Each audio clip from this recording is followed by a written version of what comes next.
What's happening, everyone? Siebs here, and today we're reacting to Ryan Pineda, our fellow YouTube real estate personality based out of Las Vegas. He posted this video on this 10 unit that is his most profitable deal ever. Today we are going over my most profitable deal ever. You do not want to miss that. He bought it for $16,000 out of his own pocket, and he's just not that proud of the building. It doesn't look like anything special right now, but numbers are insane, and I'm going to link you to another video where we're going to go through the numbers and react to that. But the building itself, he's just like, it's not that special, and it's just kind of like this brown, tannish, ugly color. But I'm telling you, I think the building is prime for a rebrand. I think it's got great potential. I think even the style is a bit Art Deco. Let's check it out. I'm going to react, rebranding it. Let's dive in.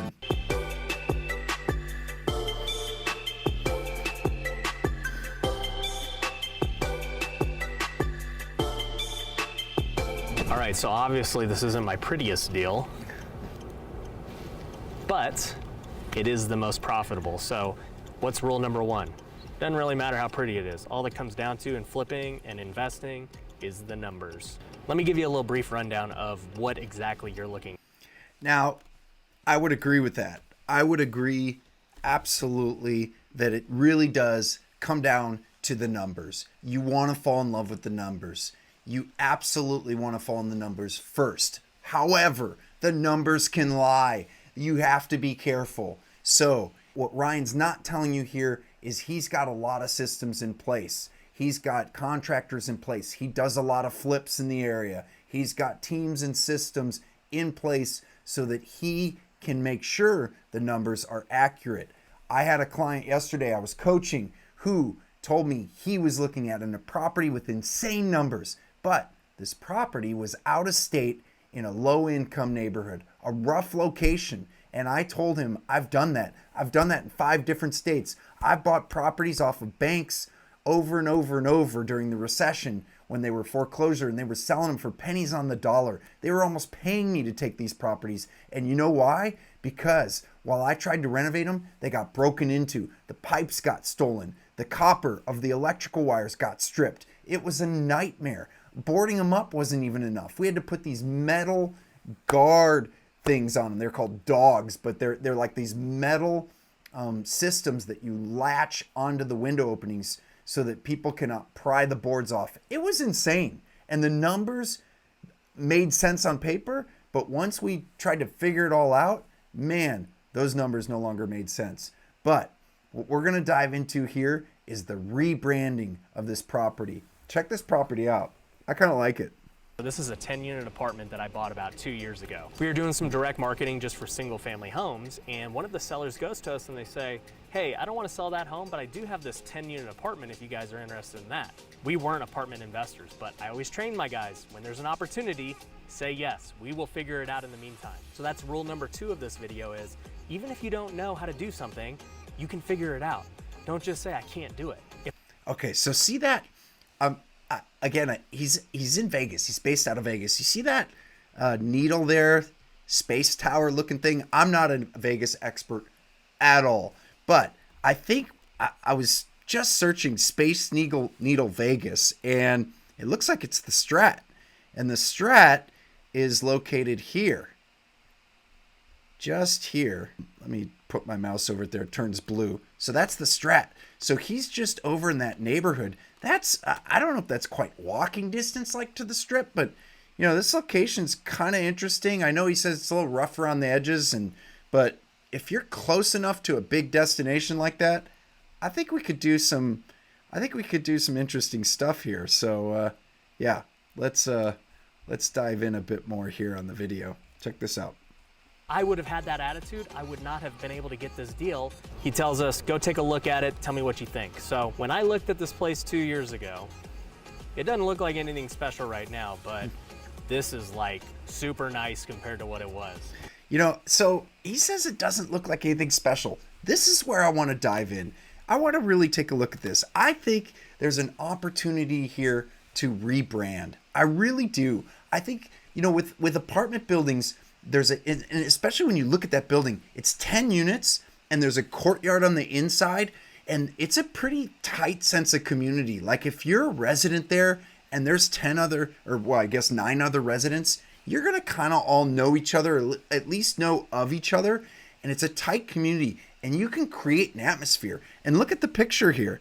This building has like, it's kind of gated, you see these gates over here on the right side of just beyond his shoulder.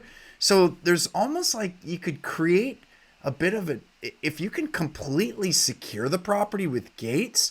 Now I know that might be expensive, or maybe there's ways to do it on a 10 unit where you can justify it, but man, that creates your own world in there and just really makes people feel secure. So that's kind of step one of the rebranding, would be securing the property, making people secure, and creating an environment. Now let's look at the property itself, the style. I got a picture here.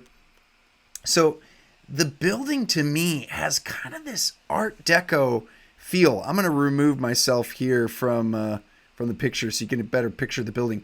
There's kind of like this Art Deco feel to it. And I'll show you what I mean. If you're not that familiar with Art Deco, here's a few from, these are from South Beach, Miami. It's like an Art Deco mecca there in South Beach. And check these out. You see the architecture style where there's these things at the top. I don't know architecture. I'm going to call them things, but you can see the style and the similarities. Check this out. Look, this one, this one, this one, and then this one. And look, I mean, it's there. It's just the color's horrible, and there's no really design accentuating the features. Let's Photoshop this a little bit. Here, let me open up some of these windows over here. I'm going to add some things. I'm going to add some windows. So if you look at this property here, it's got like these round windows. I'm going to add some of those. Let's do that right now. Check this out. Let's add some more. Windows, move those up. Kind of, I don't know if it'd be a bathroom window. I don't know what's there. I don't even know if this is possible. But we're just having fun rebranding this building. And then, like, I kind of like this building. So imagine that. Like something like that. You'd have to kind of redo the windows and add some of these effects, I guess you'd call it. And there's a lot of curves in Art Deco. I don't know how I could Photoshop in curves, but let's put in some of the design here. We could put this here, some pillars, put this here. I don't know, something, that's what I'm talking about, where we just all of a sudden add texture, Art Deco texture to the building. I'm stealing these pillars from this other building that we just looked at, but it's something like that. And then start heading into this direction, where we've got a building, and let me, again, I'm going to move myself out of the way. Something like that. Let's take this building out so you can see. And that starts getting really interesting. You could do a whole design around this and then recreate the building and then add a name. Put a name up here at the top. Get some, maybe even get some of those curves going. Get some new windows. And I'm telling you, with the rebranding, where the value comes, because you may say, oh, well, the neighborhood doesn't really fit. I'm telling you right now, I rebranded a building in a neighborhood that was surrounded by Section 8, surrounded by low-income stuff, not completely surrounded, just, sorry, I should clarify, there were a few buildings, and then there was a nice neighborhood beyond it, which I get the feeling that's what's going on here. It feels like he's close to the strip, but maybe in this part that's not great. And I'm telling you, what you could do is rebrand it, and then what I would do is I would furnish some units and go with that Art Deco theme, but you got to set people's expectations on the ad. So let's say you do Airbnb, right? You Airbnb some of these units. You're going to double the income. I've got a video on that where I tripled the income on my units by furnishing them and going Airbnb. And that was in a location that I'm talking about where it had some Section 8 buildings next door. And what we did is we set the expectation. The furnished unit was a great deal. And we've done them for a month at a time. We do 30-day minimum in most of them. And I set the expectation. I say, this is in a community. Now, the community is gated. However, it's surrounded by a neighborhood that's got some urban features to it, like homeless people. If homeless people scare you when they're walking down the street, this is not the property for you. This is not the Airbnb for you. And I get people all the time that say, hey, I just want a good deal. I want something that's affordable where it's furnished. I'm moving to that city and I want to move in, or I'm coming in for 3 months on a contract job, or I'm a traveling nurse and I don't care if there's a homeless person outside. And they'll come in and I tripled the rent on that unit. And so we could do that here. I'm telling you, we could do it. We could, give it some Art Deco flair and set people's expectations, and maybe even go Airbnb with a few of these units. Let's look what's going on. Let's check this. Let's check what's going on in the neighborhood here. So, I pull up Airbnb here. I searched this neighborhood. I pulled it up on a map, and check this. This is awesome. This is how I research a neighborhood for Airbnb or for furnished rentals. I want to see what the competition's doing, or even if there is any competition. Okay, so we're right somewhere in this location is what I'm guessing the building is. And we've got a few showing up here. We've got someone for $99 a night. And when I go into this, it looks nice. This is a nice looking unit. $99. We'll go over. Let's check their calendar. Let's see what's going on if they've got any bookings. Now, it is COVID, so we've kind of got issues here with, but oh yeah, they've got some bookings. They've got some nights booked off. Not very many, just a few when they're grayed out, got a line through it. So that might be too high, that pricing. Look at this one, 42. What is this? 42 a night. It's an entire apartment, Las Vegas, modern and spacious.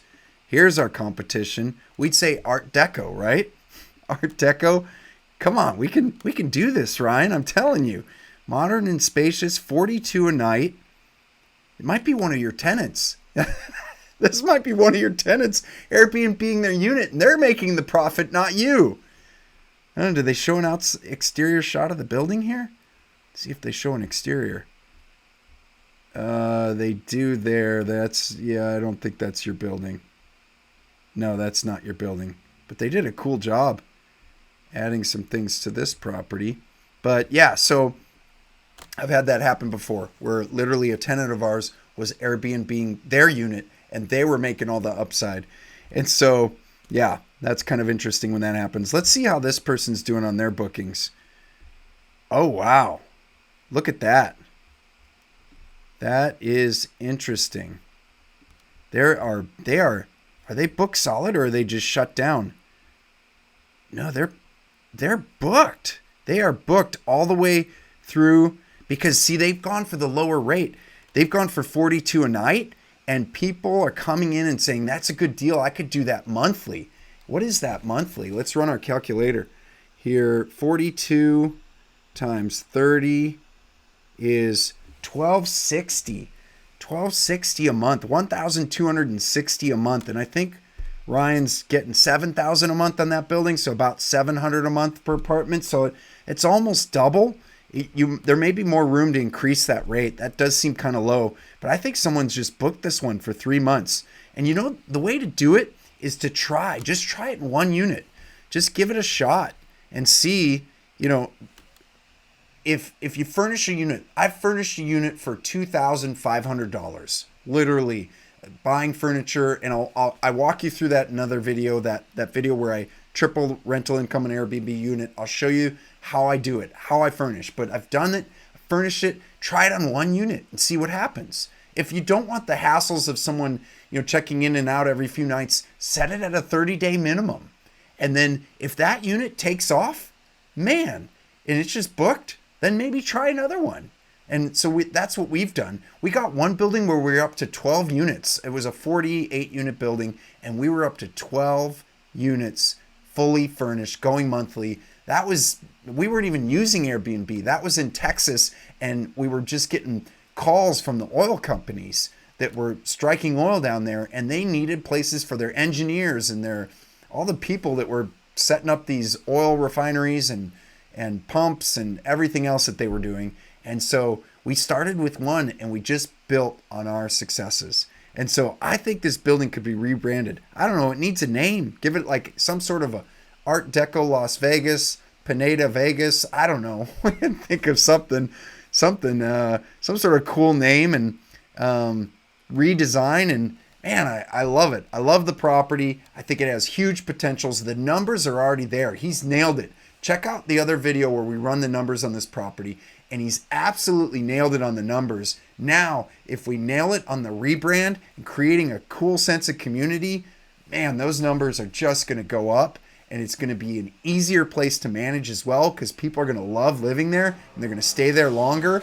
and that's how we do it. That's how we do the rebrand on apartments and multifamily. Thanks for listening. Thanks for being a part of this channel. We'll see you on the next one.